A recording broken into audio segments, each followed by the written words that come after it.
Hello viewers, আপনাদের মাঝে আমি সকালে একটা ভিডিও পোস্ট করতে গিয়েছিলাম। ভিডিও পোস্ট করতে যাই দেখি ভিডিওতে দুটো মৃত মানুষ দাঁড়ায় আছে।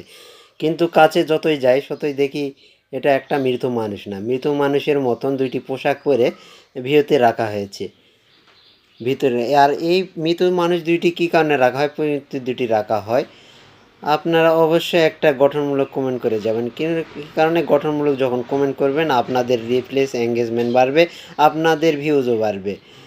আর আপনাদের যদি ভিউজ বাড়ে তাহলে আমারও ভিউজ বাড়বে। আর আপনাদের যদি অন্যদের এই ভিডিওটি শেয়ার করেন তাহলে অন্যরাও ভিডিওটি দেখতে পাবে, তাহলে তাদের মনের একটা আনন্দ অনুভব করবে। আর ভিডিওটি যদি ভালো লাগে অবশ্যই অন্যদের মাঝে ছড়িয়ে দেওয়ার চেষ্টা করবেন। ধন্যবাদ, ভালো থাকুন, সুস্থ থাকুন, গুড বাই, আসসালামু আলাইকুম।